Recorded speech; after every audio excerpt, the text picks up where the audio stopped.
So in the last session, we have seen like we started creating the framework. So if you remember, we have discussed about like what a framework is, what is hybrid framework, and then what are the different phases in any framework, what are the different domains available, and we have chosen e-commerce domain for project framework. And we have seen like what are the different types of operations that can be performed on e-commerce website. And yeah, and we have taken one example, open cart application, an e-commerce website for our project framework.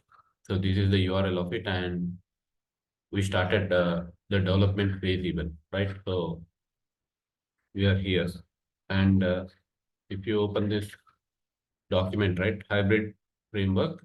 So we have created the Maven project, added the dependencies to the form.xml. We created this folder structure, and we even started the development. So we created the first test case, that is account registration. So we were able to register the account.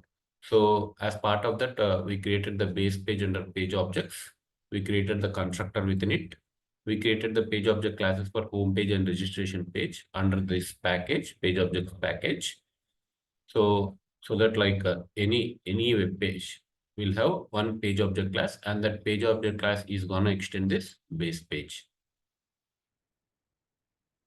And then we created a test case. So for creating the test cases, we had a separate package, test cases package. Under it, we created account registration test case. And we have seen like we created that as a test method, and then we executed and we saw that. So till here it is completed. So now we'll continue.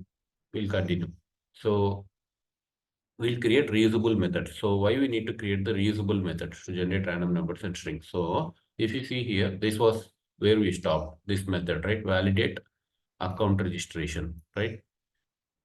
So we provided some values here. So let's do this. So we created with these values, right? In the last session. So if you observe, now I'll go to my account register and we'll try with the same details. Last name as Williams and then the same email ID.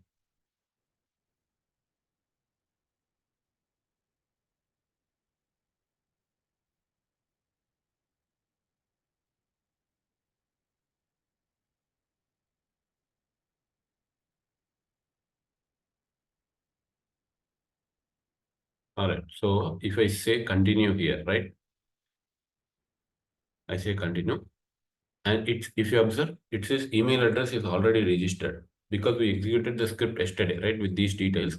So the email ID, it actually is verifying. If it is already registered, then it throws an error saying email address is already registered. But during the testing phase, like we need to validate the same test case multiple times. So maybe at different times, we might be executing this same test case multiple times, right? So this becomes a problem. So why this is becoming problem? If we hard code the things like this within the test case, then we can't execute it multiple times. If such validations are present, like if email address is allowed only once, then you can't execute this test case again and again, right? So this becomes a problem. So in that case, we have to dynamically generate the input. So in some cases, even first name, last name will also be first name, yeah, first name, last name can be repeated mostly. Email address will not be allowed. So this should not be the duplicate ones. So in such case, how do we actually deal with it? Like how do we actually generate the data?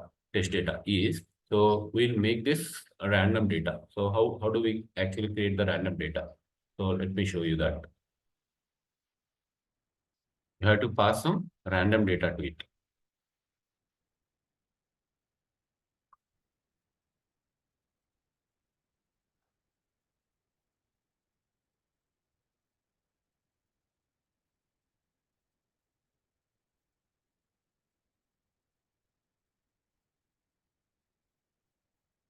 So let's create a method which says random string. I'll call my method as a random string. So it returns a string object. So what it returns is, so there is a class called random string utils. Random string utils dot random alphabetic is a method, and we can pass the number of characters we want. Like if we send 5, so what this method does is it actually generates a random string whose length is the number of characters specified. Characters will be chosen from the set of alphabetical characters, right? So we said random alphabetic method, right? So it will choose the characters between A to Z mixed, both lowercase and uppercase, right? So and it returns a random string of length 5, right? So that's the meaning of this. And this class is coming from apache.commons.lang3. So apache.commons.lang3. The random string utils is a class which is coming from this package called org.apache.commons.lang3. So if you remember, we added even this dependency in our pom.xml. So in order to use that, so we need these dependencies, commons.io, these two dependencies we need to add. So we already added. So once we add it, right, so we can actually use this class called random string utils. Under it, there is a method called random alphabetic, which actually takes one parameter, the length of characters, the length of the string. So I passed by. So always a 5 length character string, a random string will be generated using the characters A to Z, both mixed, lowercase and uppercase, right? So that's the meaning of this. So we wanted to return this. So we can directly return this like this, return, or you can just actually capture this into a generated string. You can put like this, and then you can return this string, right? So we are gonna use this whenever we wanted to generate a random string, right? We'll just call this method so that we'll get a random string. So in the same way, we'll create a method for random number as well. So this is a random number. So if you see, this is a random number. Again, like we can say generated string equal to random string utils dot random numeric. So if you pass the parameter to it, it creates a random string. It also returns string. Observe. Creates a random string whose length is the number of characters specified. Characters will be chosen from the set of numeric characters. That's the difference. So that's the difference between random alphabetic and random numeric method. So it actually chooses the 10 length character string, but it chooses the characters will be of numeric. So it will be a set of numeric characters, right? So that's the difference between random numeric and random alphabetic. So there is another method which is called as random alpha numeric, which actually creates random string with, you know, it actually creates a random string. So if you see random alphanumeric, it's not a actual direct method, available predefined method, but we actually what we do is we generate a random alphabetic, which actually generates a string with alphabets, random string with alphabets of length 3, right? And random numeric of length 3. So 3-digit number and a 3 length character string will be generated here. Now, what we'll do is we'll take a combo of this and then string plus what I'm gonna do is @ plus number is what we are gonna do. So we'll generate like this. So we have a random string and then we'll append @ to it and a random number to it. So this we are gonna use it for our this part, email part. We'll use it, right? So this is how we are gonna use it wherever we want it, right? Maybe we can use this for password. So whenever we wanted to generate a password, we'll call this random alphanumeric.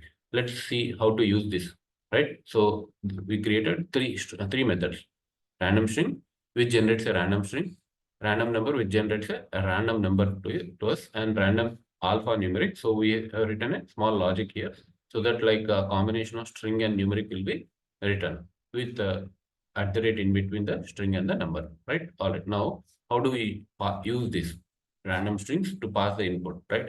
So if you see here, first name is just a string, right? So we can use random string dot. What I can do is I'll just pass a uppercase so that the name will be in uppercase. So I only so a random string will be generated with 5 length. a file length character string will be generated, random string. So we are actually converting that into uppercase because it's a first name, right? So we just wanted to do like that, right? Or else you can just put a combination. Usually the combination will not be right. If you have mixed characters, lowercase and uppercase for a name, it won't look good, right? So you can either have it in the lowercase or completely in the uppercase. So I'm just converting that into the uppercase. And how about the last name, right? Random string again to uppercase. I wanted to have a uppercase, right? So though these two are similar, so as it is a random string, these two will be different at runtime, right? So we'll see that in action. And email, we wanted to have an email. So how do we generate? So again, random string will be something, and then we'll actually have some domain name like this. Any domain name will append. So domain name can be same, right? Only thing is like the actual email ID has to be unique. So we will generate a random string for it. And then telephone number, it is a number, right? So we'll call random number. That's it. And password. So password can be anything, right? It can be mixed characters, like it can even include numeric, special symbols, all right. So for now, what we'll do is we'll generate alphanumeric, random alphanumeric, right? So that what happens, like uh,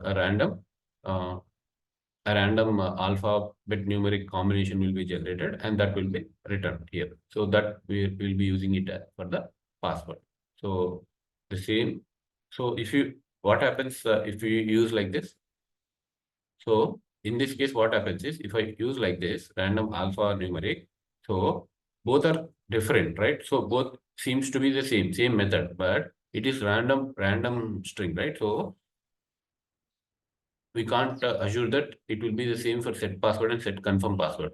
But we have this, definitely need this to be same. So in that case, what we need to do is, so we should not be putting it like this. So we have to take that into a object, string object.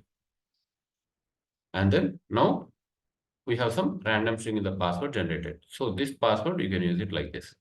So this will have the actual password. A random password, right? What is the random password? Random alphanumeric. What is random alphanumeric? It is a combination of string and numeric. In between string and numeric, we just wanted to add some at the rate, some special symbol. Because some password policies, some applications will say that the password policy is like, should have one special character, right? So we are covering that case as well.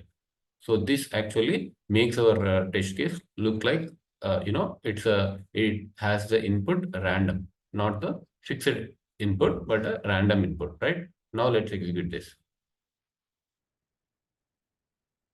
So for now, what I can do is I'll just comment this tear down so that we can see with what it has actually created, right? You can just ignore this. This is coming from the SL4J. So we can just include this. This is the dependency of log4j, or we can add this dependency. We'll see this later. It's just a warning. You can just ignore it for now.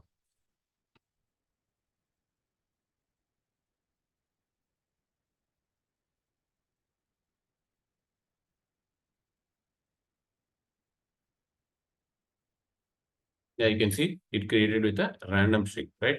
So it actually created with a random string, or on click submit, right? So you can actually create account registration page.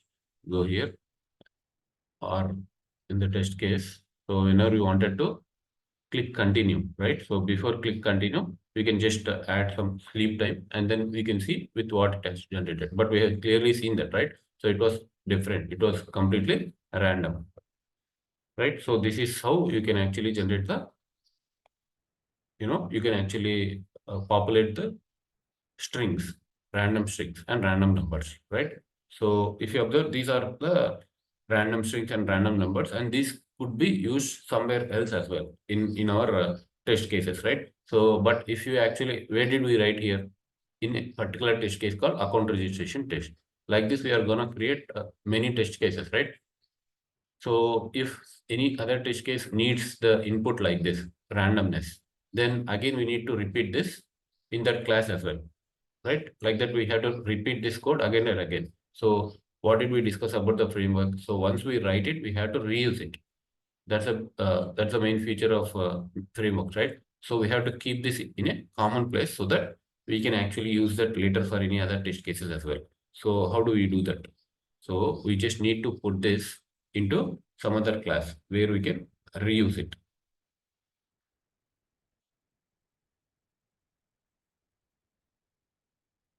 So we'll create a test base. So if you observe, let's go back.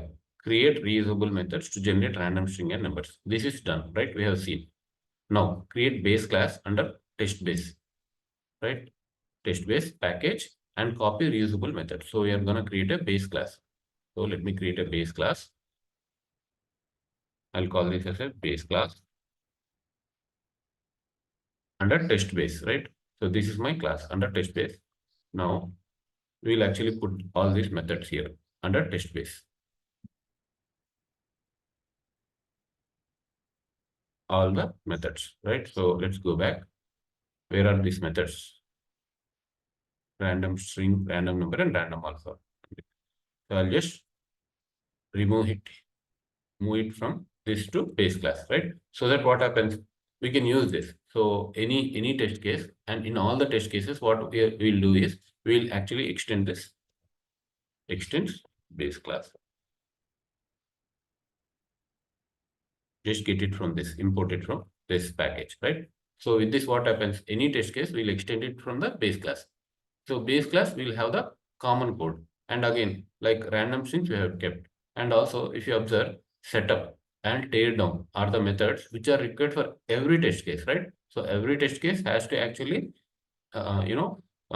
initiate the driver, implicit wait, and navigate to the particular URL, maximizing the window. That is the setup method should definitely be there for any test case, right? So what we can do, so this has to be repeated for any test case. So whatever is repeated for every test case, that we can actually put it in the base class, because base class we are gonna use it for every test case, right? So you can even get this here.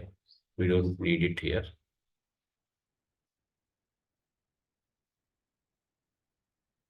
We'll make this public so that will be visible across all the classes, right? So this part, and also tear down method. Tear down method is also, we call it for every test case, right? So we can just put it in the base class.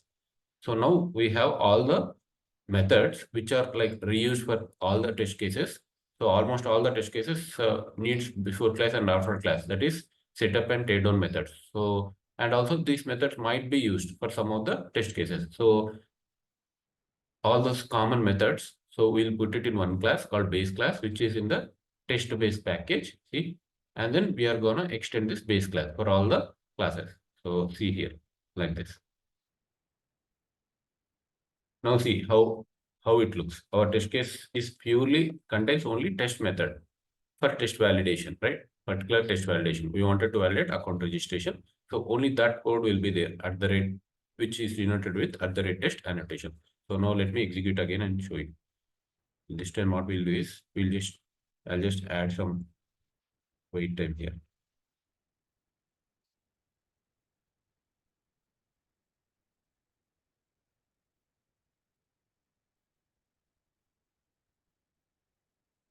We'll remove it. This is only temporary. So now if you observe, it has to create it will create it, the output will be the same.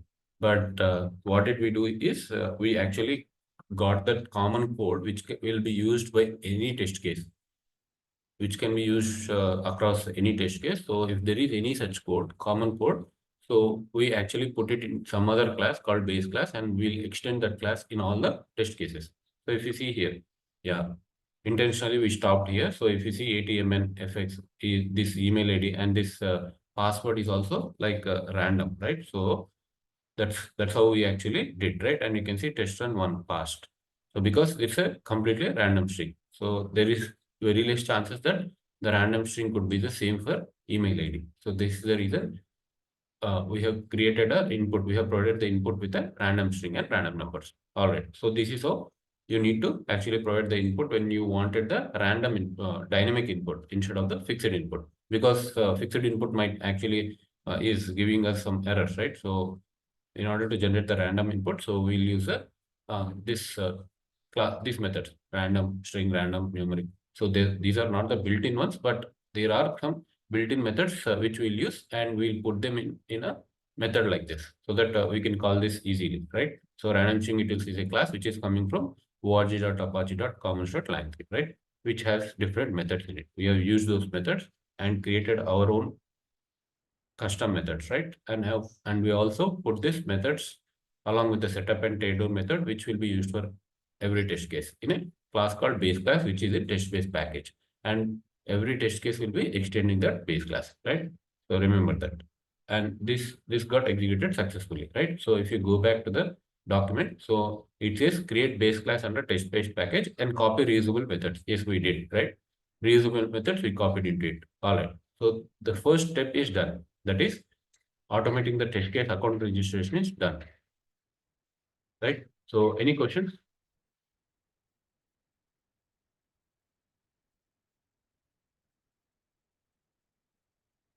All right, so let's continue there. Let's go to the second step, adding logs to test case. So why we need logs? So till now what we do, like if we wanted to actually display something, some information about our test case. So we used to write the system.out.println, and that used to print on the console window, right? So we used to get the console window, right? So Windows show you console.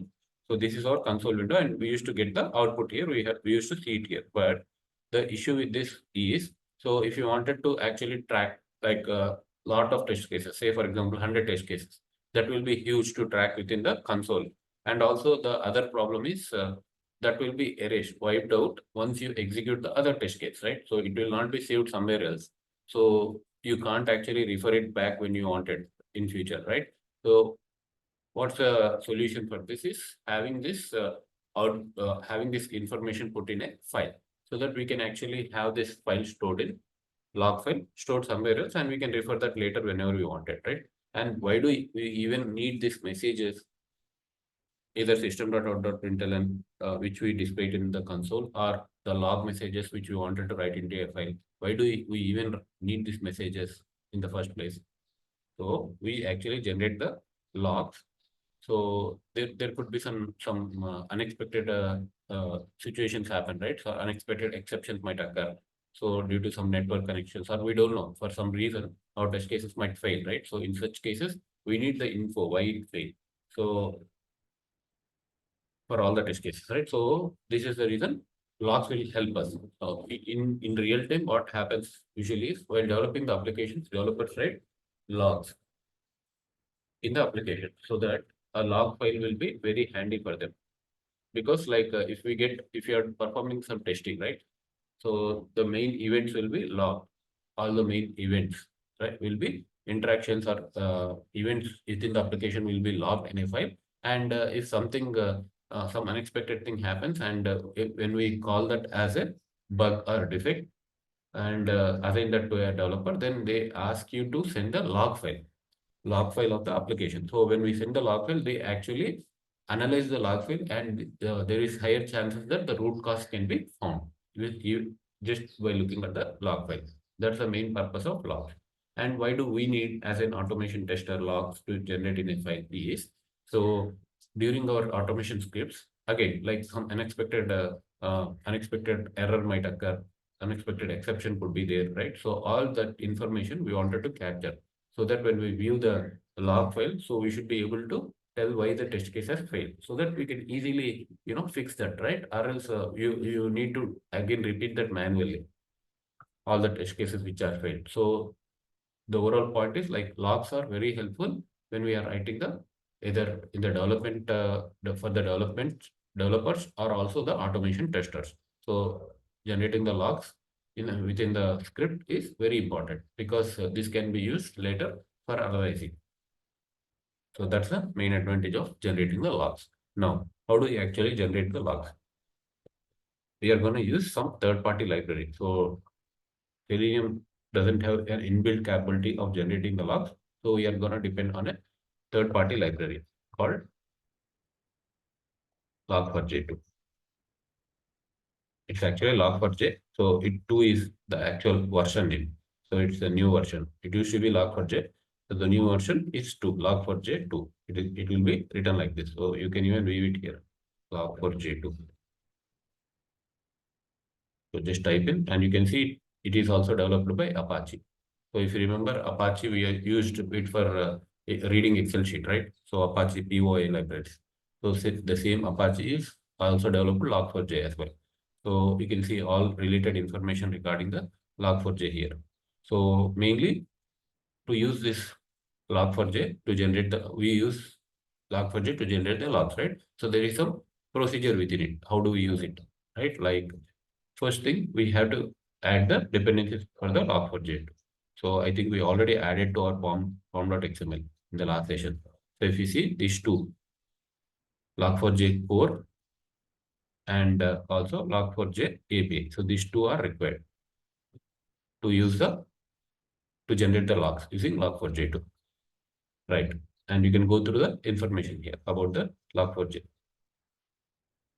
So once you click on the Java API, so you'll get how to use that, right? So we'll go through this. So in log4j2, mainly there are two things we need to know about: appenders and loggers. So what appenders is? So appenders actually gives us the tells us like where to generate the logs, location to generate, where to generate the logs, right? So where to generate in the sense it could be either console or it could we can write the logs to a file, right? So both are possible. So that we can say mention it in the appenders. So there are two things in log4j2 configuration. So we call it as config.xml. There is some a file called config.xml which log4j2 has provided. So we can customize that file as well, that XML file. So within that XML file, there are two main things, two main parts: appenders and loggers. So appender talks about where to generate the logs. You wanted to generate, you can either generate in console or file, or you can generate in both, right? So that's about appenders. And what is loggers?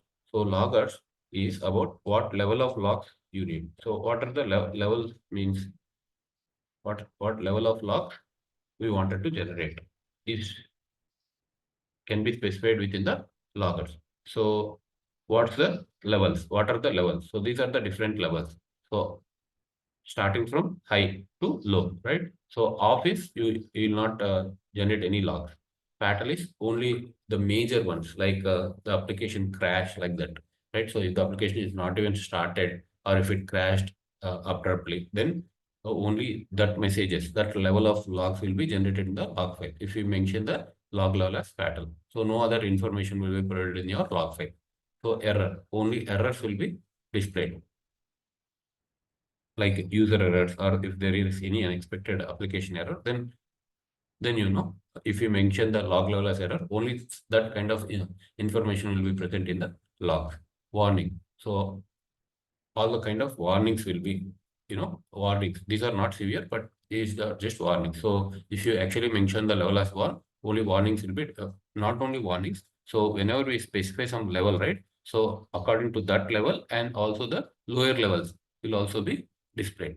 For example, if I mention warning, right, so we even get the messages of errors and fatal as well, right? And info. So all the information messages will be displayed. So how do we generate, how do we specify whether the log is info, warn, error? That we'll see now in few minutes. But this is how it is. So if I specify my log as debug, so debug, then all the information, warn, error, all these messages will also be displayed under in my log file, right? So or else there is no use of having these many levels, right? So this is the level. These are the levels. Trace debug will be like will have the detailed log. detailed log of the application, right? Trace is very detailed, like minute parts as well, like even the packets between the communication between the application and the server, right, or server to the database. So that level of packet information communication will also be displayed in the trace, very minute. So mostly debug should be good enough when we have an issue.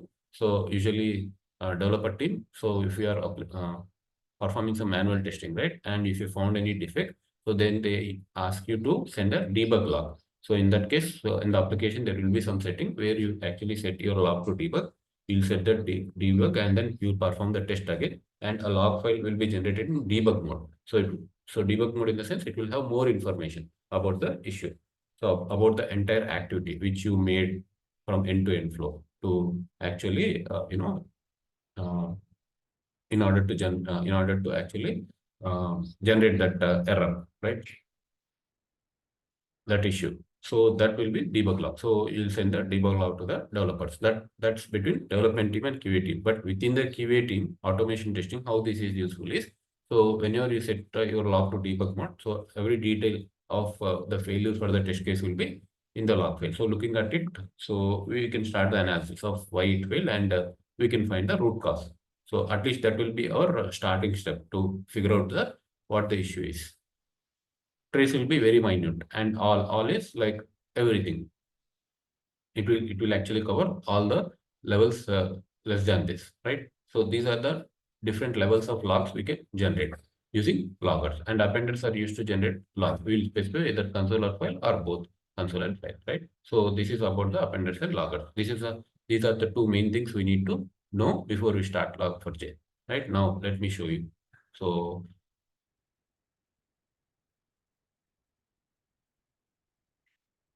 how to generate the, so this XML file.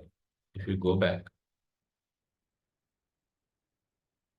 to the one which they give, like configuration, you can click on configuration.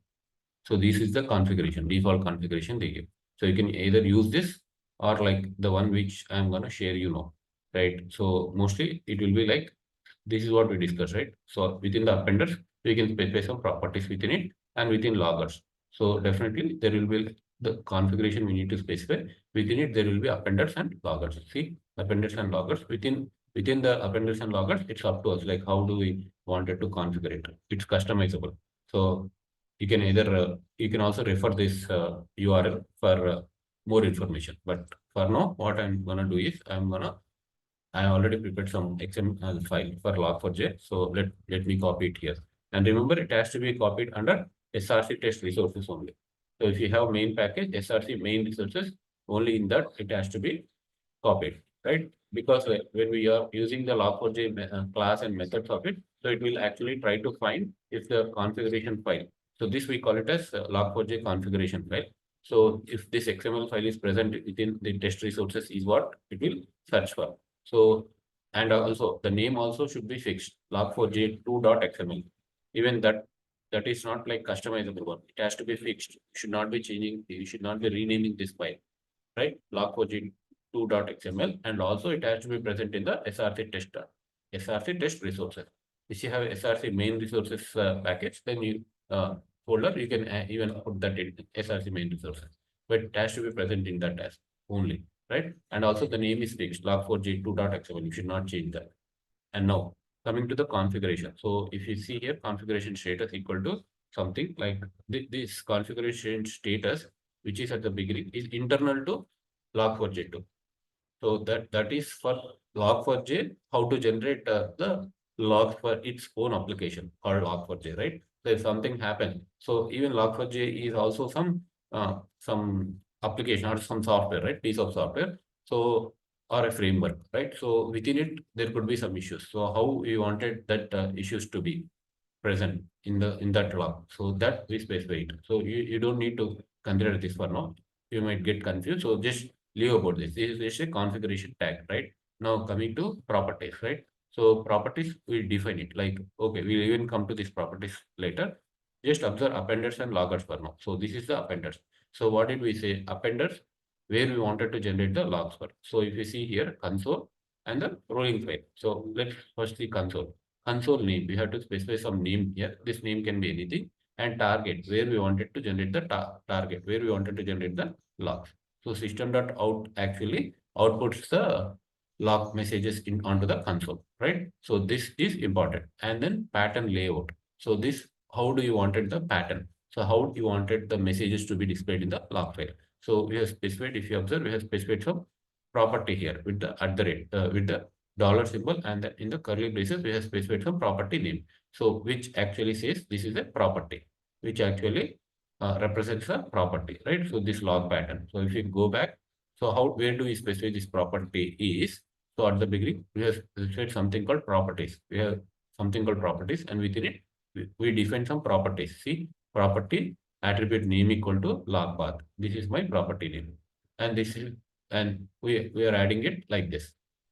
This is the value of it, right? And name equal to log pattern, and this is the value of it. It's like a key value pair. Property name, in the sense it is a key, it's a value. So whenever I am gonna use this, it's like a variable even, right? So property file always has key and value pair, right? So this is key and this is value. So now I wanted to use my key property. So whenever I wanted to use a property, I need to specify the key so that a value, the corresponding value will be written. So if you observe pattern, we have specified here. So in order to understand this pattern, right? So we'll even come to this pattern later. So if you see here, yeah, or else you can see it here, right? So this is just a time. So timestamp. So when the particular event has occurred, so that pattern will be displayed. -5 is trailing spaces, and then yeah, like this, you'll have like what level of information you wanted to. This actually indicates in level, log level as well, right? So like this, we'll have some pattern, right? So these patterns can be got it. You can get this pattern from the configuration file. How we wanted to write this, right? So, and if you come here, this is all about the properties, and in the appenders. So if you wanted to write it to the console, then we specify what pattern we wanted, right? So where we wanted to generate. So that will specify in the target attribute and the name to it. So this completes the console. And if you wanted to write it to a file, then we can specify it either as a file or a rolling file. So what is rolling file? Rolling file is, so once the automation file grows, say for example, if it grows like to some extent, so the file should not be more, like it should not be big size. So it becomes difficult for us to open the file even, right? So it has to be limited to some size. So we can limit the size of the file, and then we can create a file with a different name, right? So that's how we need to generate the log file. That's what we call it as rolling file. Within it, we have a name attribute where we can specify some name to it and file name. So this is important. What file name we have to specify. So because like if I specify only automation.log in my logs, so what happens if I generate logs? So for one test case, it will be generated as automation.log. But if I override it, like override instance, like if I execute some other test case, the logs will be overridden.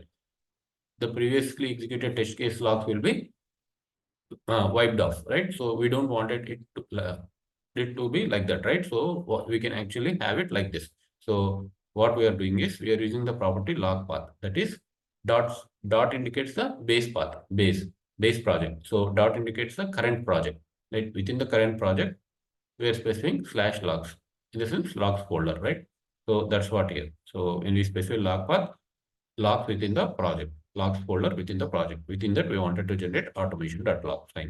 Now, what's the file pattern? File pattern in the sense how you wanted the file to be, like how you wanted the file name to be, right? So if you have the automation, and then %d gives you a number, and then a date, right? So we wanted to specify it with a date. So what happens if this automation.log exceeds this size? So you can also see the pattern. Pattern is we already specified how the message has to be written at the top, so that we will reuse. And there are some policies, time-based. So it has to be time-based policy. So we are not specified any time-based attributes here. You can even specify time-based, like after 1 week, create a new file like that. But if you see size-based, we have given an attribute size equal to 1 MB. So if our automation.log file grows, and if it exceeds 1 MB file, 1 megabyte, right? Then we'll create a new file. Then how do we actually create the new file with what name? That is what we specified here in the file pattern. So if you see automation, some number and then followed by some time, followed by date, right? So this is what we followed. So like that, number of files will be generated. And how many files should be generated like that? That we have specified here. Default rollover strategy, max equal to 10. So we can generate 10 such files. So at any point of time, like if you have huge logs, if you put it in debug mode, uh, the logs will be huge, right? So at that time, 1 MB files, like 10 files will be generated. And if there are still more logs, then in order to generate the 11th file, right? So the first file will be overridden. So until that, like 10 files will be preserved in the logs. So that's how we have written the logic within the rolling file, right?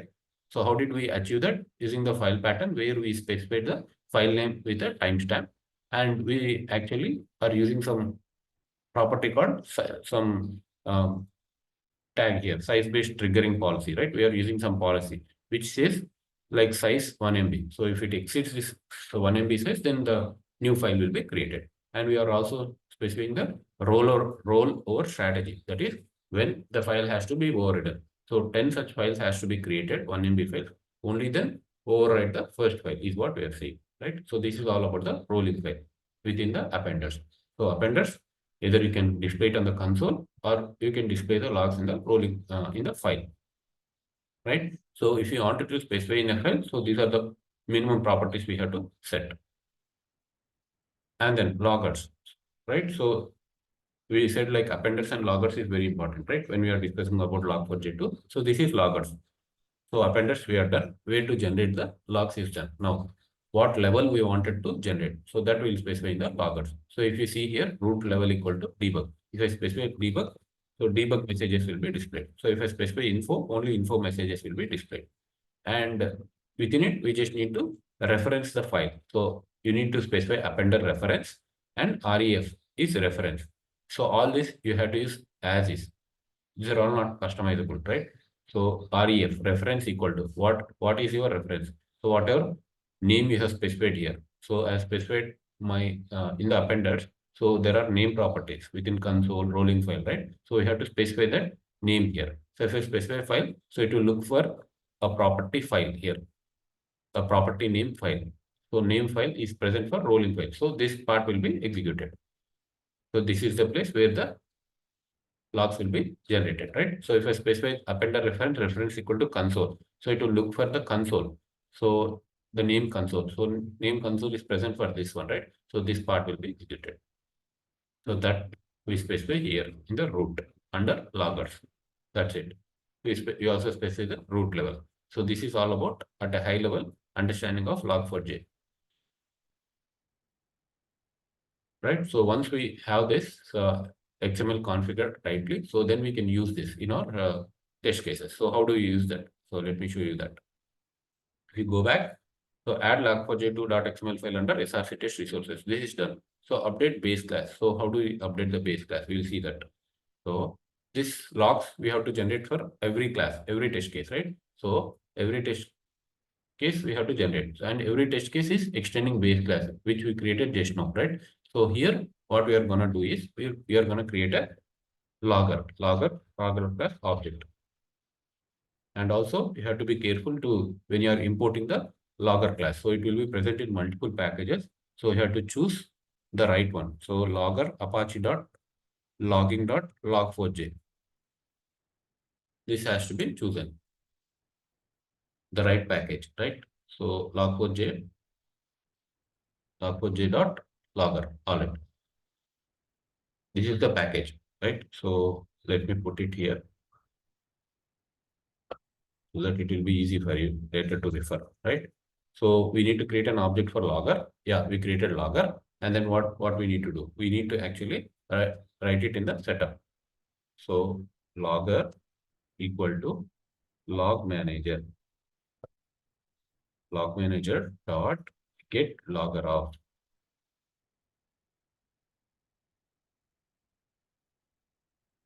Okay, I think log manager also should come from util dot. So this also should come from the same log4j.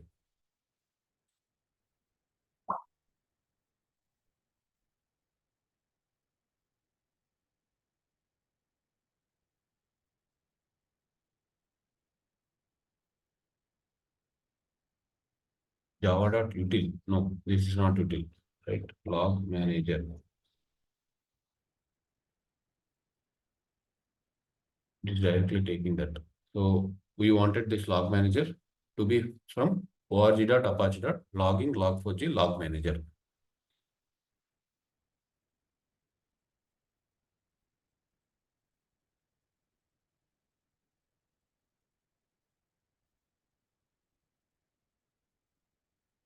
Okay, now we'll see log manager dot.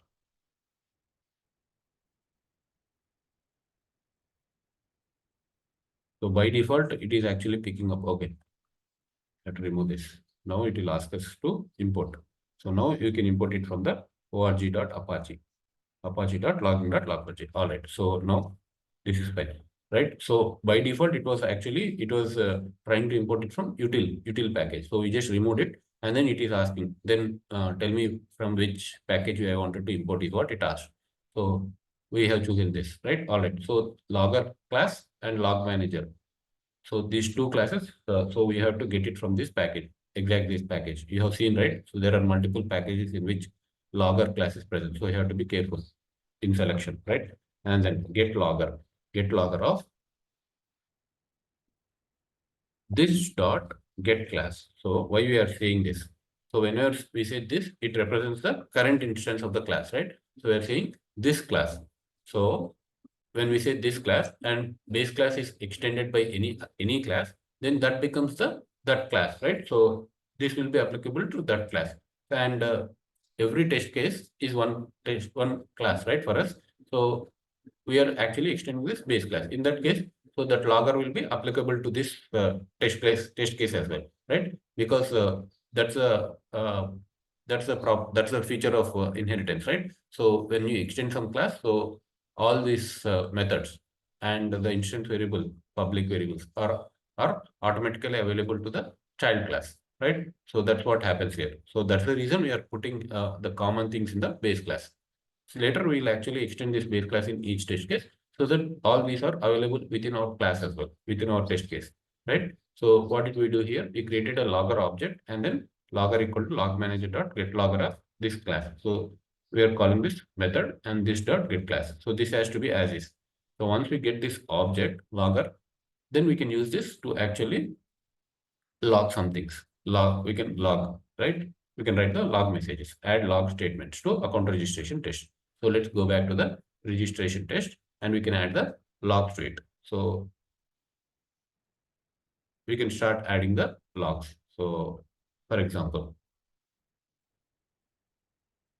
logger dot, I can add info messages. So this is how you need to use. So if you observe, if I click on dot, logger dot, you are getting all the levels C, debug, right?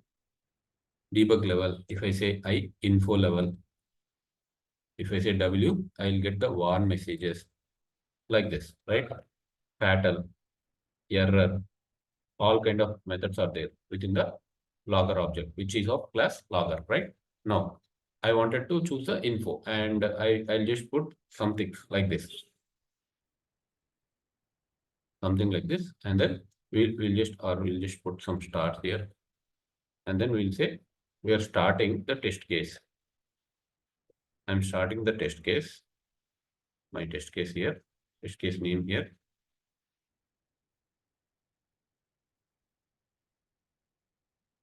like this, just for our information, right? And then like this, we can add number of log messages wherever we want it, right? Maybe something like you clicked on the account, right? So we wanted to capture that as a message in the log, then logger.info. You can write some message here saying we clicked on the my account, clicked on my account link,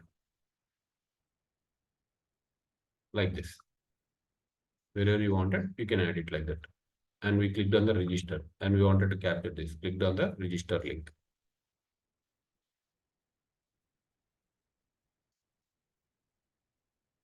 right? And we wanted to provide the input to it. So we are providing input. to the registration form, right? So logger.info.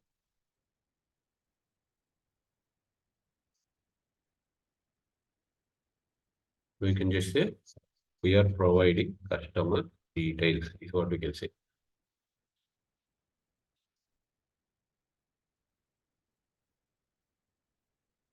Like this, wherever we wanted the log messages, right? Wherever we think is important, like continue.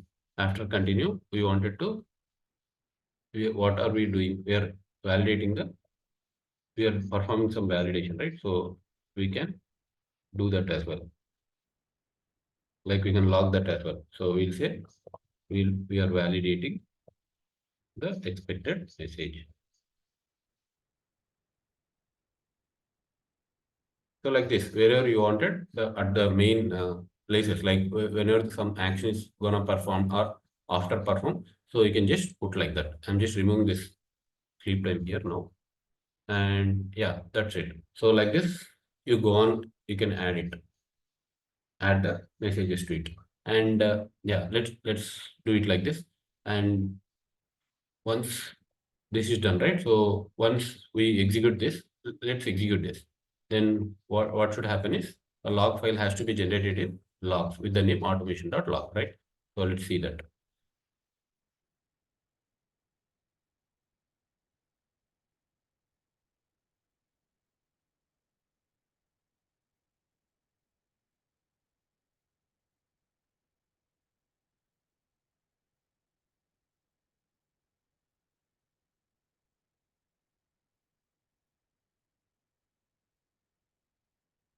The same test case, we just added some log statements, right?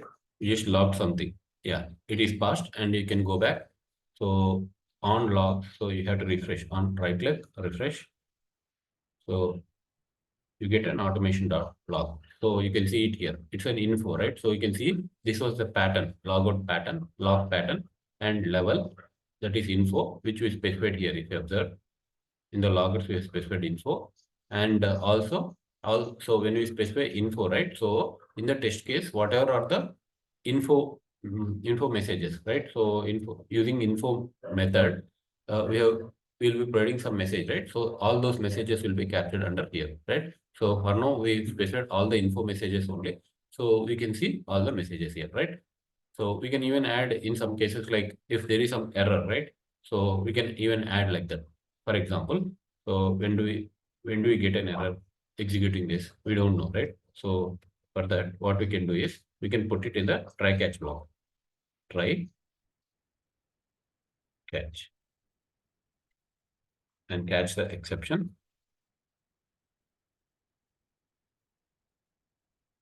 And here, what we can do is, so within try catch, right? So what we can do is we can write some messages here, like logger dot.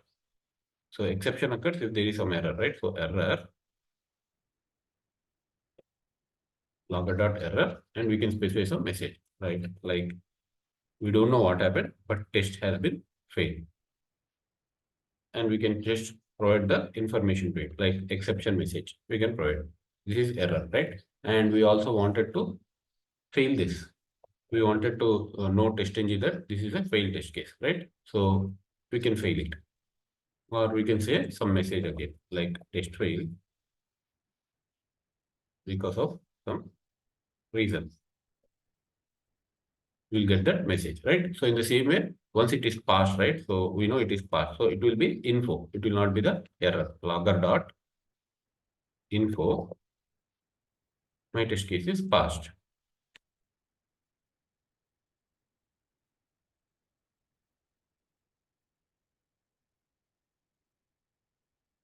right? So like this, we can add, and even we can add the debug messages as well. So if you wanted to add some debug messages, right? So you can just specify it with the debug. Like say for example, let me add it at the beginning or somewhere.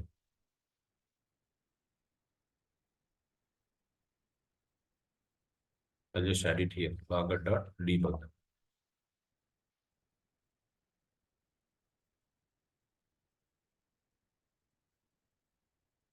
We can just say validation completed. This is a debug message. All this you can try different levels also. Right now, let me execute. So we have different error debug like that, right? And also we wanted to fail this test case.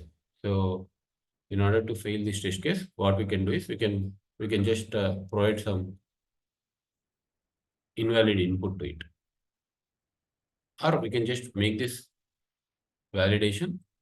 I'll add some more characters here like this. So it will definitely fail, right? So we'll see it.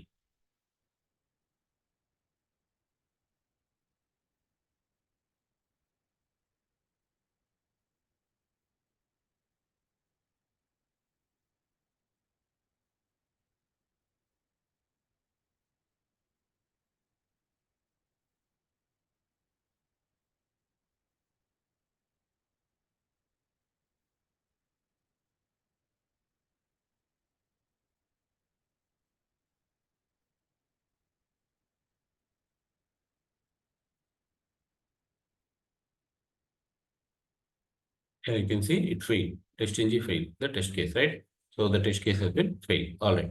So now if you go back to the log, so refresh it, and then you're gonna get the new logs appended to the old logs. See, these are the new logs. You can see the timing as well, right? So click on my account link, click on register link, providing customer details, validating expected message, but that failed. So it just came out. So we only are getting info messages because you know it didn't actually enter into the it didn't so this is not if else, right? This enters into the only in exception case, right? So but that was not exception, so it didn't enter into it. So this is the reason we didn't see that. And log message also, so it didn't get it till here, right? So assertion failed. So once assertion failed, the below statements will not be executed. So we did see this, but in order to see this, you can actually put it somewhere else. Like at the beginning you can put it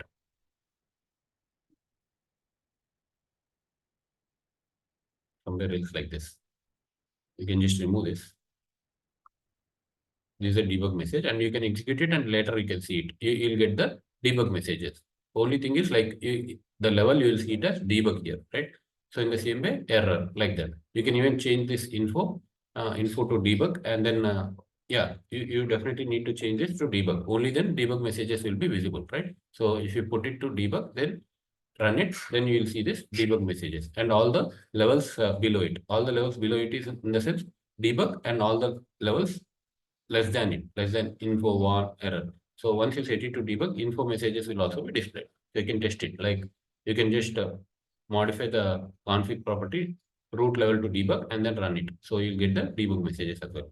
So if there is any exception, then error will also be displayed, right? So this is how you actually generate the logs into a file. And if you wanted to generate the logs to the console, right? So you just need to mention in the logger, this will be the console. So if you specify console, so the same log message will be displayed on the console as well. And if you wanted to display in both, you just need to uncomment this. So you can specify both appender references. Both in file and console, the logs will be displayed, right? So this is all about the loggers. So we generated loggers using log4j third-party library. So any questions? Is that clear?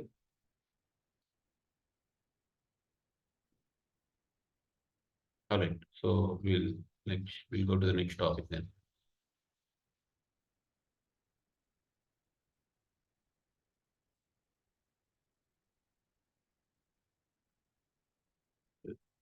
Just for your reference, I'll be putting it here. So these are the log4j ones. These are coming from log4j2.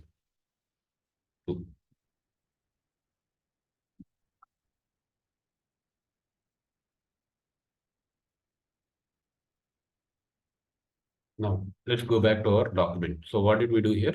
Adding logs to the test case is done, right? So we added the configuration XML file to SRC test resources. We updated the base class. We also added the log statements to account registration test, and we even saw the output, right? All right. Now let's go to the next step. Running tests on the desired browser, cross browser and parallel. So if you remember, we have done this, right? Using testing XML, we were able to run it on the desired browser. So we'll quickly go through this step. So creating testing XML file to run test cases and parameters browser name and OS to base class setup method. Okay, let's do this. So we wanted to create the test.ng XML file and we pass the browser name and also OS name. OS is operating system on which we wanted to execute. So based on this, we'll perform some action, right, on this condition. So that code we wanted to put it in the base class so that it is available for all the test cases. All right. So in the setup method, we wanted to do this. Before that, we wanted to actually generate an XML file, test.ng XML file, right? So right click on the test case. So test.ng, convert to test.ng. So select the right package test cases, or we can just select it at the project level itself, right? Right click, test.ng. You can just say finish. So I have test.ng file now, test.ng XML file. So which upon executing this, so the actual test will be executed, right? So this we know. So now using this XML file. So if you go back, always you need to refer this document, what step has to be performed, or else we'll get confused, right? So we are in this step, create test.ng XML file to run test cases, right? You need to parameterize the browser name and OS to base class setup. All right. So now let's actually parameterize this test.ng XML.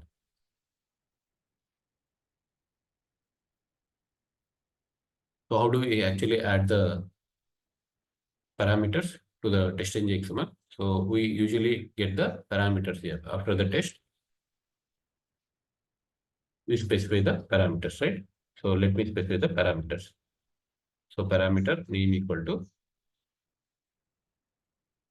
so I'll just say OS, that is operating system, and value equal to Windows is what I'll say, right? And then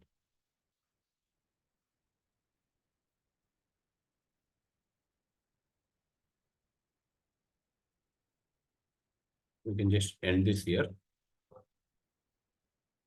And I wanted to have another parameter where I wanted to pass the browser, right? So browser, and I'll choose browser as Chrome.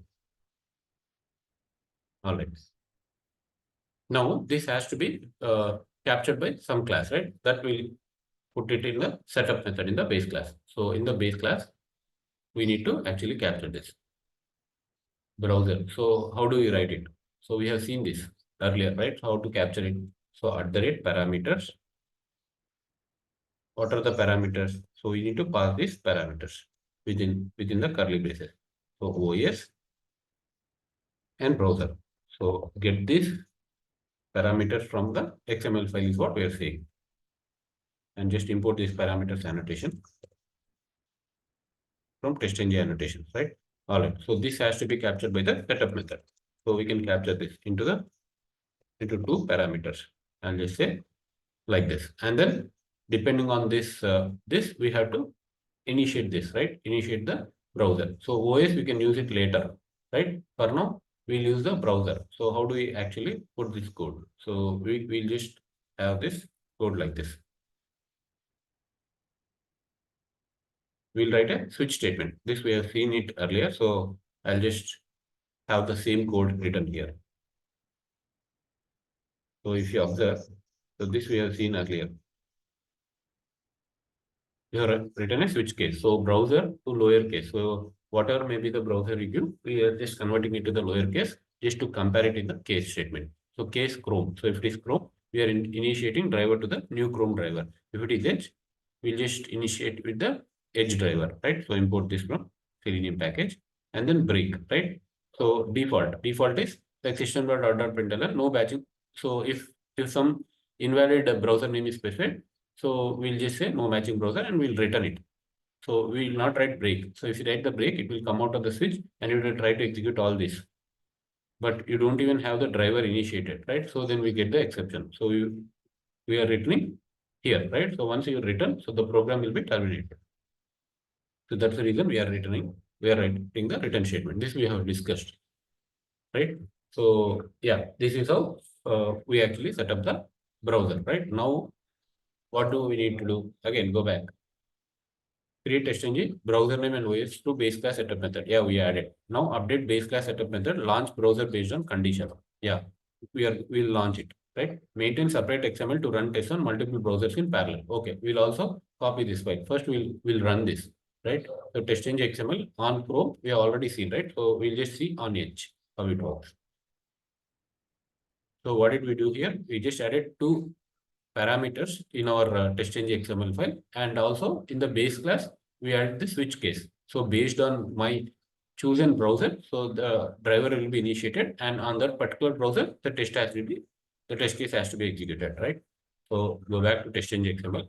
From now on, so as we parameterize this operating system and browser, so we definitely need to run the test case from test.ng XML, right? Or else the values will not be passed to the test case, right? So you can't directly execute the test method or test case. So definitely we need the test.ng XML as we parameterized our operating system and browser. So for now, we didn't write any validation for operating system. In future, we can extend it to operating system as well. For now, we have written a switch case for browser. So based on the particular browser we provide in the test.ng XML, so the test case, the driver will be initiated with that browser driver, and then it will be executed on that particular browser. Yeah, now if you see, yeah, the test has been completed on Edge browser, right? So it failed for some reason. Yeah, I think we failed it. If you observe, we failed it, right? We have to make it correct. Let me execute it again.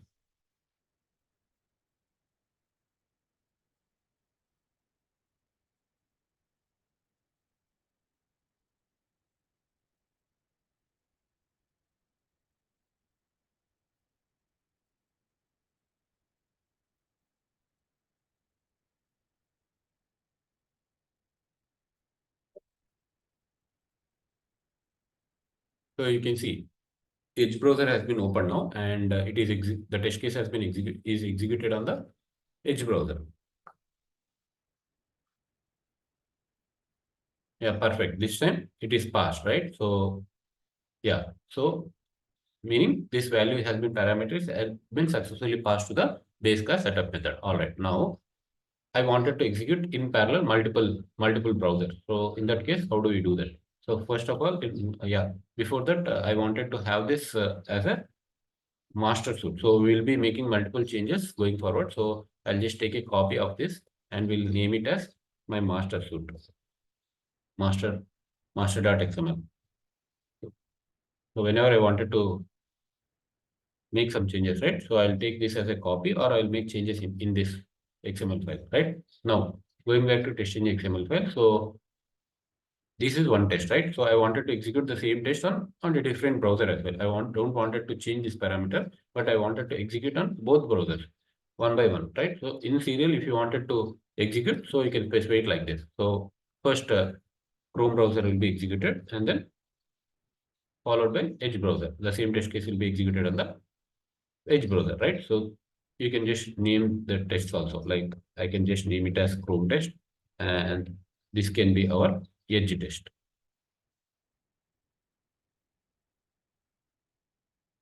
Like this, right?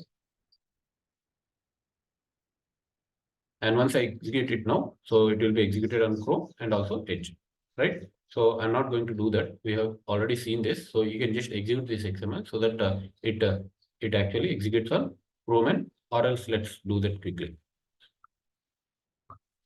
So it should be executed on Chrome first and then followed by Edge browser, right?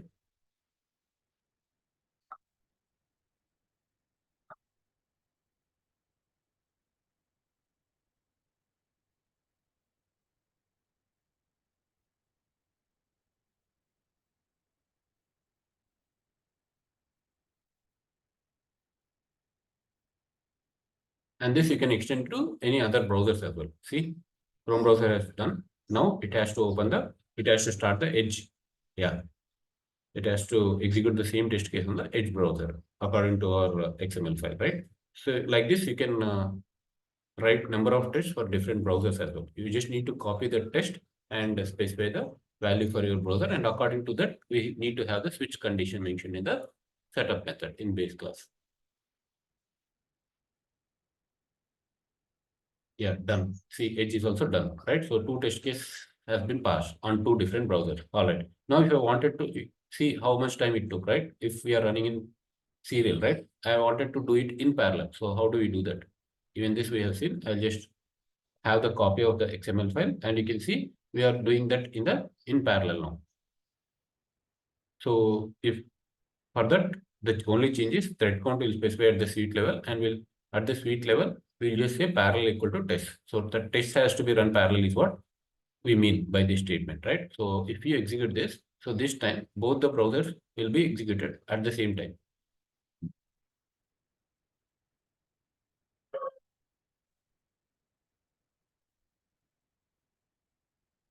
Or we can remove it. Now if I run this, as we said parallel, now observe, both browsers will be open at the same time. See, Chrome has been opened and Edge also opened, right? At the same time, you can see two browsers. So same test case will be executed on two different browsers at the same time. That's the advantage of having parallel. You can even have other browsers like Firefox. You can extend the code for other browsers as well.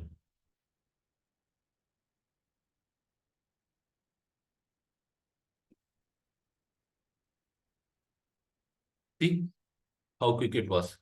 It took the double time, right? Now it took only half of the time compared to the last time execution, right? That's the advantage of having running the test in parallel, right? All right. So this is all about like, running the test on the desired browser, cross-browser testing, and we have also seen parallel, right? Parallelly, how do we execute the test on different browsers?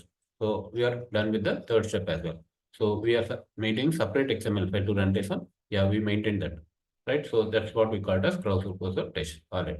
Now we'll come to the next step. Is that clear?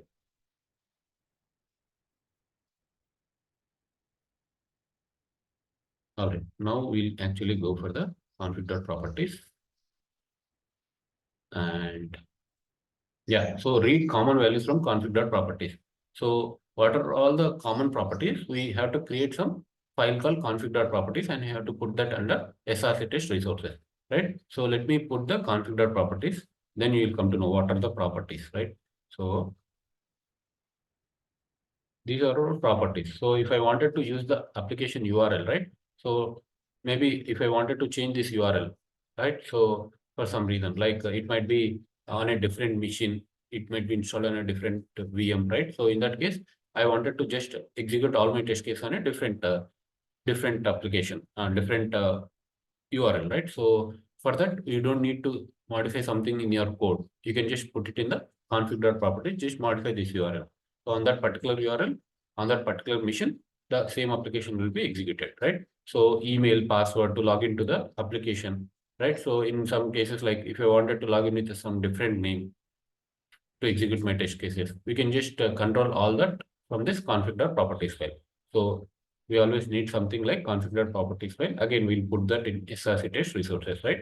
So we can have it something like this, which we think like we'll be modifying for in future, like for running the different test case. So in that case, we can put this in config.properties and provide these values from here. We can modify the values from here. And how do we read this file? We need to read this file, right? So for now, like I think we are not using any of this email, password, search product name, app URL we are using. So we are navigating to the URL, right? So that will replace here with the app URL. So if you see add config.properties file, we added, then update base class setup method, add script to load config.properties file, right? So let's add the code to it. Where base class, right? So let's go to base class setup method. Why we are always doing base class setup method is so that will be applicable for all the test cases, because any test case we said like it will be extending the extending the base class, right? Yeah, if you see this warnings, right, you can just remove them if you are not using. So config.properties, and we wanted to read this. So we'll go to base class. Yeah, I have base class here. In the setup method, what we wanted to do, we wanted to add the, so we can add the comments like, or else if it grows, right, the code grows. So we'll not come to know why we are doing all this. It's always good practice to add the comments about your code. So you're saying launching browser based on this condition, and this is loading log4j file, right? Now, in the same way, I wanted to add the properties now, properties file. So the config.properties file, right?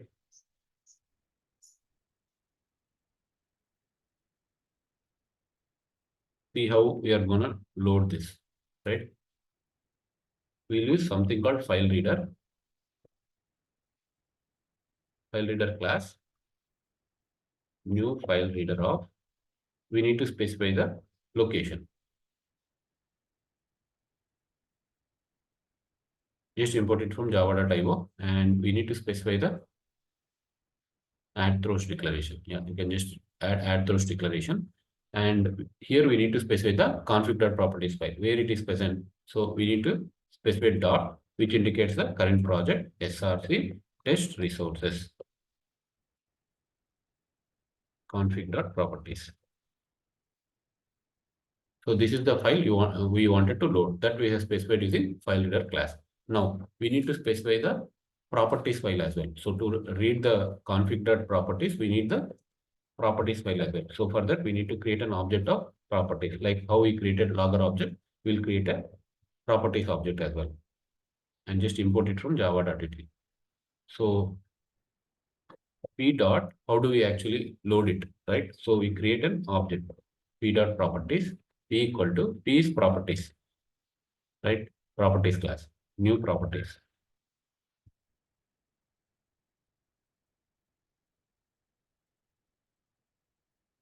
All right, and then we'll use this properties object p to load the file.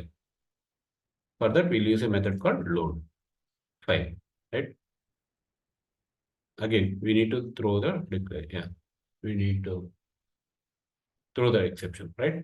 So you can see these 3 lines of code is good enough. Like it loads the configured properties, and P will hold the actual properties of all the configured properties. Using P properties object, we can actually retrieve the keys and values from here, right? So once we say P dot get property of app URL, we'll get this value. So that's what we are going to do now in the base class. So instead of getting URL like this, hard coding URL like this, P dot get property of.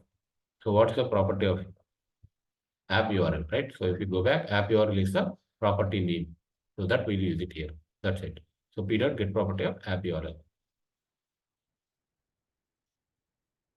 So here we replace it, right? So wherever we wanted to use email password, later we'll use it, right? For now, app URL, we replace it like this. So with this, what's the advantage? Tomorrow, if you wanted to run on a different URL, so different URL in the sense, so we will be installing it on a different machines, right? We'll be hosting the application on a different machine. So in that case, the machine IP or host name might change. So that we wanted to provide it here, so that just we modify at one place and the test will be executed on that particular machine.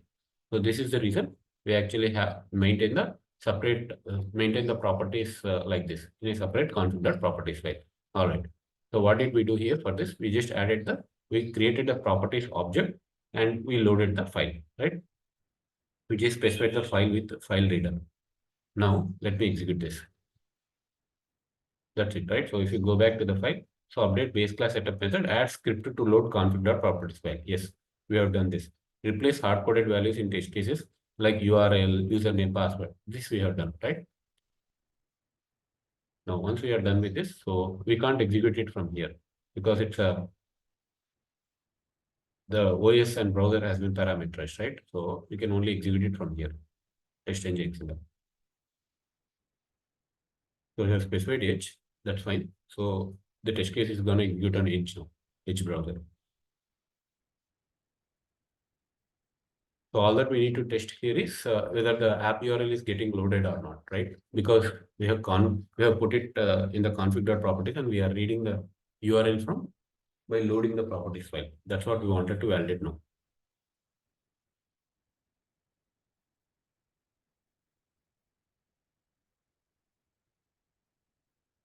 Yeah, done. See, the test case has been passed. So meaning, so it is able to successfully load the properties file and provide the URL to the test case, right? So all right. So this is done. The fourth step has been done. Is that clear?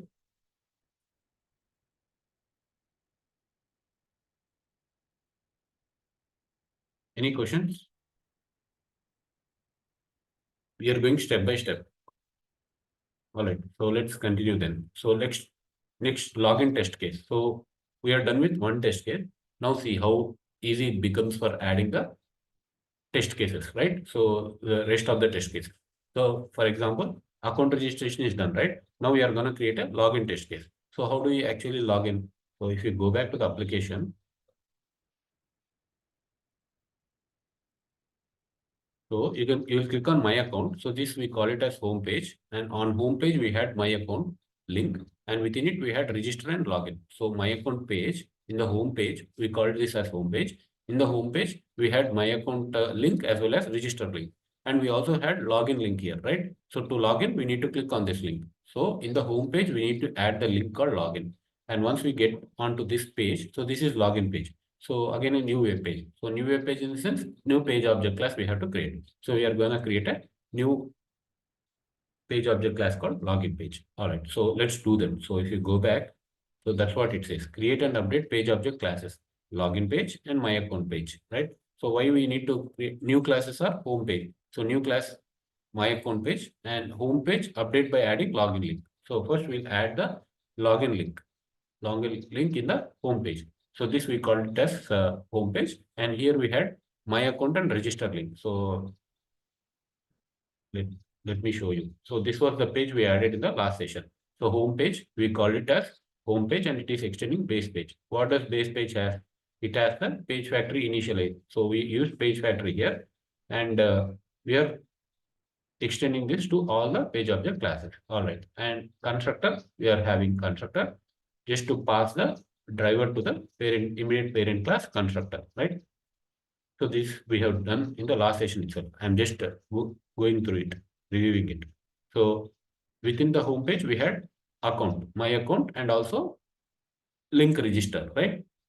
Now we wanted to actually add the code for login as well.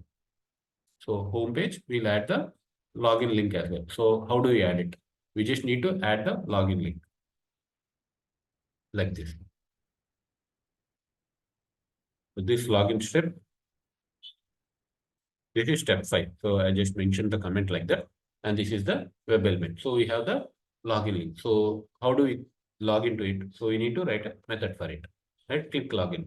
Link login dot click. It clicks on it, the login, right? So this is fine for us. But we have to provide the data to it, right? So if you go back, we also need to create and update the.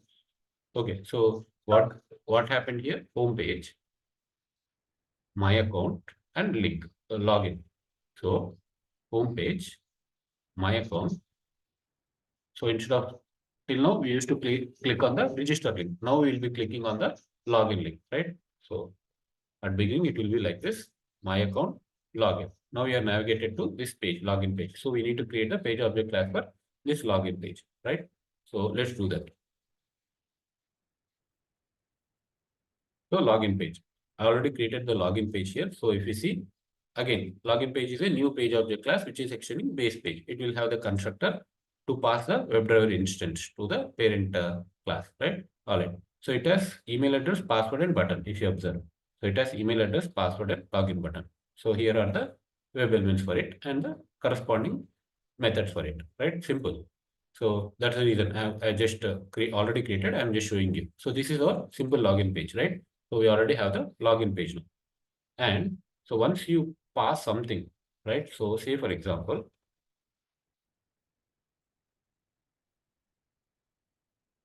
once I log in, click on login, successful login. So how do you validate this?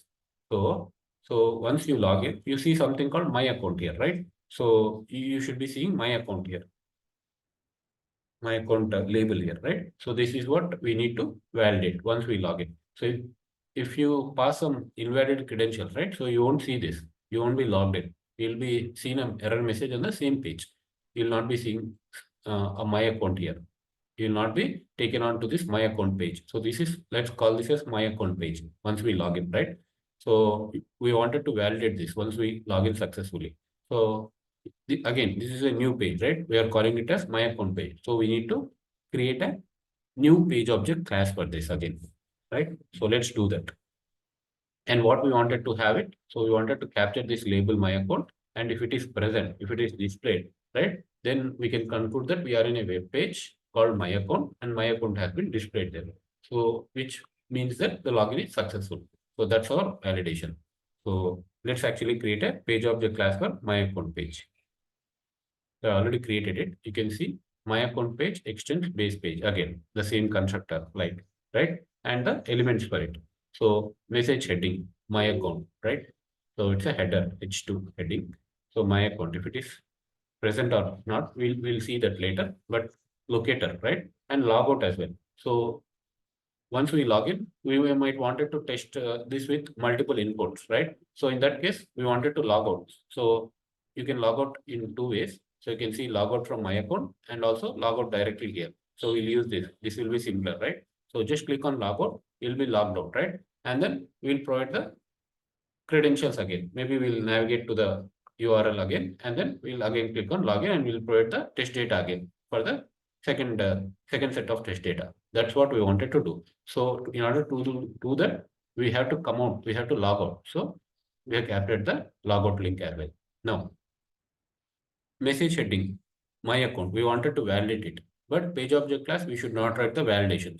So what we need to do, we wanted to write some method, which we'll call it later for our validation. So what method we are writing is my account page exists is what we are saying. And we are returning message heading dot is displayed. If my account is displayed is what we are saying. And we are just capturing the status of it. We are not writing any validation messages or assertions here. We are just having a method within the page object class saying that if this heading is it displayed or not is what we are saying. And if it is displayed, right, it will return true. So that's the reason we are returning it, right? So it returns true. If it is not displayed, so is displayed will return false. So it will return false. So this we will call it in our validation when we are writing the test case, right? New test case for login, we will call this method for the validation. So it will return true if the message, if the my account is displayed, if it returns false if it is not displayed. All right. Why we are writing exception is, so in some case, if something happens, like if the web element is not present, if it is loaded, if it is loaded, if there is any delay in the loading, right? In such case, it might return. We don't know in which case we get the exception, right? So in such case, we are returning the false, so that the test case will be failed. So this will see, we'll again revisit when we are actually creating the validations. But for now, you can think it of like some method, some helper method in the page object class, right? And also we have created another method for clicking on the logout link, right? So this is our my account page. So you can see my account page here, right? So we have seen it. Let me show you again. So this is my account page. So if you see this, then it is successful login. So say for example, if I provide the if I provide invalid input, what happens? And just say something like this and just say password. No match for email address and password is the error we'll get. So we'll deal with it later. But for now, let's see the login successful use case, right? So we have created this. So let's go back to our document. So what does it say? It says create and update page object classes. Login page and my account page we have created. And my home page, we need to update by adding login link element. Yes, we did this, right? So if you remember home page, where it is, so we added this login link. All right. So we are done with it. Now we wanted to create the login test. So let's create the login test. So how do we create? Right click, new class. Within the test cases, we need to specify 002. I will say login test.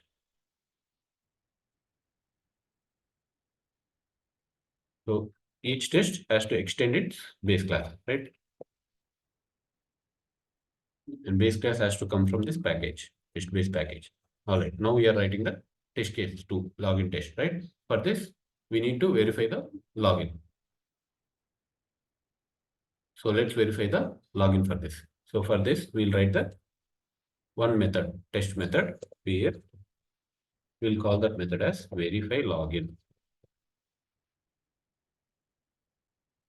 This is the annotation which has to come from the test engine annotations. All right, verify login, right? So here we'll actually write the code to verify the login page.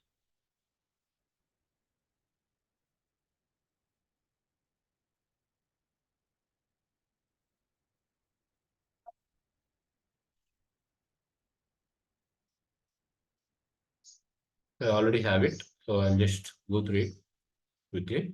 So you can see here, this is a home page.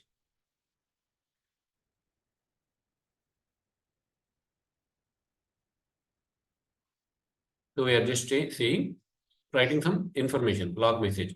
We are saying starting my test case, right? So starting the test case, login test, and we are capturing application debug logs. We wanted, so if we are just putting a debug message here, that's all. And within the try catch block, we are creating a home page object. So this we definitely need to create, right? So or else we can't click on the my account, right? So my account, we need to click on my account and then we can click on the login. So here at this point, we used to click on the register, if you remember, in the test case one. So the same code. So if you see home page, we create on my account and then we used to click on the register. Now we are clicking on the login because we wanted to test the login feature, right? Login under my account. And then you can add n number of messages like this according to your requirement, right? Now, login page. So once we are into the login page, we wanted to provide the input to email and password. We wanted to test it, right? So now we are testing it here, if you observe. So again, what is P here? P is the properties file, where it is coming from. So you can navigate it like this. So if you click on this, it will show you where it is coming from. It is coming from base class. So it is in base class. We are extending base class. So we are able to use this properties object, properties dot get property of email. So that is config. It actually gets the email from this. And also password also will get it from this file. We'll just say get property of password. That's all. This is how we set the email and password, right?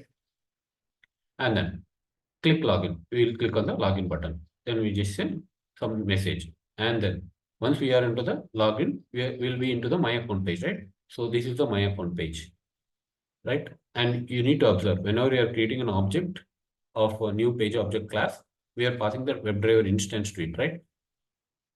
We are passing the driver instance to it. So where we are getting this driver from here, from again, it is from the base class, right? In the base class is where actually we initiate the class, and we are using that, we are passing that to the actual page object class.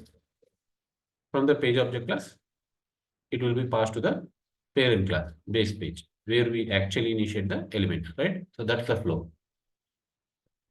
So, and then we actually seeing target page. Target page in the sense the my account page, right? My account page dot. Now observe, is my account page exists is what we will call, right? So this will actually return if the heading is displayed or not, right? So that's the advantage. We are just calling this method. This method will return us true or false. If it is displayed, it will return true, or else it will return false. That we are capturing into a Boolean variable target page. Now see, asset is should come from test engine. Okay. Now asset dot asset equals target page. If it is true, right? If it is true, then fine, right? So target page we are matching with true. So if target page equal to true, then asset equals is true. It says it is passed, right?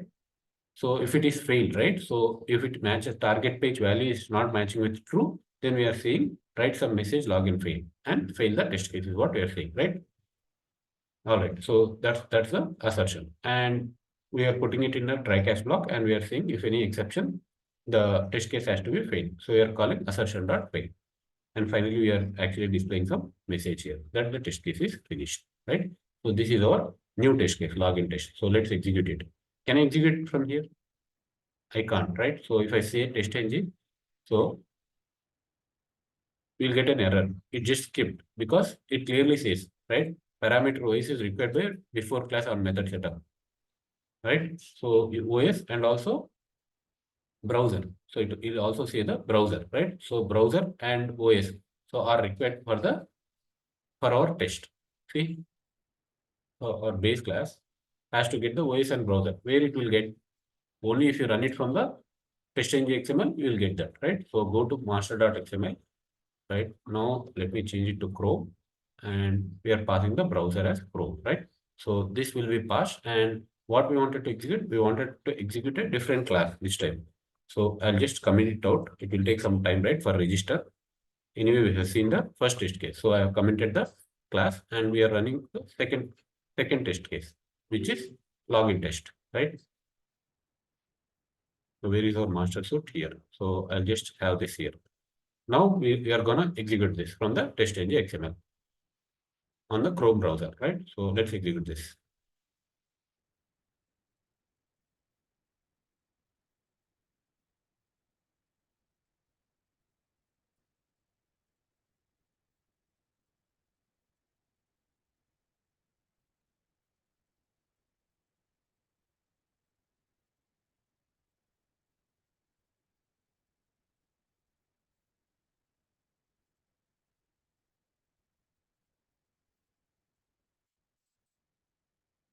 Yeah, now you can see. So this time it doesn't go to the register. Yeah, it was very fast. So it just logged in and you can see the message passed, right? So because we passed the valid credentials. So that's the reason it actually went through, right? All right. So now we wanted to actually test with a different test data. So how do we do that? Like login is not a simple test case, right? So if you pass some test data which is a valid test data, then it will be passed. But we wanted to test with a different combination: right username, incorrect password, incorrect username, right password, both incorrect username and incorrect password. We will have different combinations of it, right? So we wanted to test with a lot of test data, the same login functionality. In that case, so we can't put in our config.properties. So one choice is like every time we can modify this username and email and password and run it. So that's one choice. But even that requires like manual effort, right? Say for example, I wanted to execute it with 4 sets of test data. So I have to modify it 4 times, configure properties and execute it 4 times. So manual effort is required. So in this case, what we'll do is we'll use the data-driven testing. So what data-driven testing is, we'll maintain the test data in a Excel file or XML file, and we read that Excel file or XML file, and we'll pass that to the data provider, right? So if you remember, we used to do that. What we used to do, we'll have the data in the Excel file, right? So this Excel file will read the data, and who will read this data will actually pass on to this data provider. So if you remember, we learned something called data provider, which actually provides the test data to the test methods in TestNG, right? So there is something called data provider, which will be a double dimensional array, right? So object it will return. So Excel, it will return, data provider will actually read the from the Excel, and this using this data provider, our test case will actually, so this is our test case. Our test case will actually read the test data from the data provider, right? And this test case will run it from the test engine XML. So this is the flow you need to remember, right? So this is the reason we wanted to actually create the data provider and also Excel. So that we'll get the test data from Excel. Data provider will actually get that entire test data from the Excel sheet, and from the data provider we can read it into the our test case. So this is what we are gonna do now. So let's do that quickly. So let's go back. So if you see, we added the login test case is done, right? So we have created this, we have created the login test, and we have added the entry in the test.ng XML. So entry in the test.ng XML is, so we just added this entry, right, to execute the login test. That's what this is saying, right? So this is done. So the fifth step is done. So now we are going into the sixth step, which is data-driven login test. So is that fine, or shall we continue in the next session?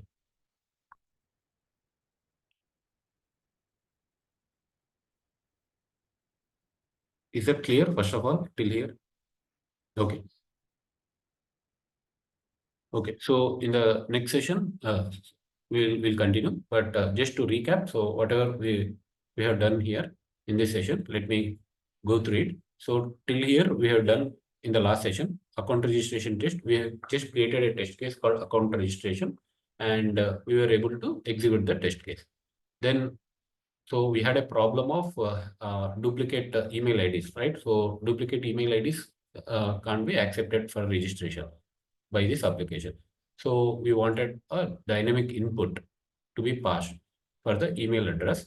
And for that, for that, what did we do? We actually used the random utils class from Apache Commons package, and we created our customized methods, and we generated the random numbers and strings. Using those, we passed the input to create the accounts.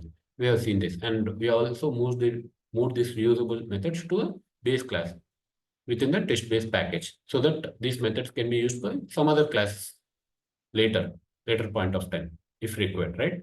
So, and because this base class will be inherited by each test case, right? So that's the advantage. And then we have seen the second step of adding logs. So we have discussed about log4j2, what's the importance of it, why do we need that, and then we have added that log4j2 into our framework, right?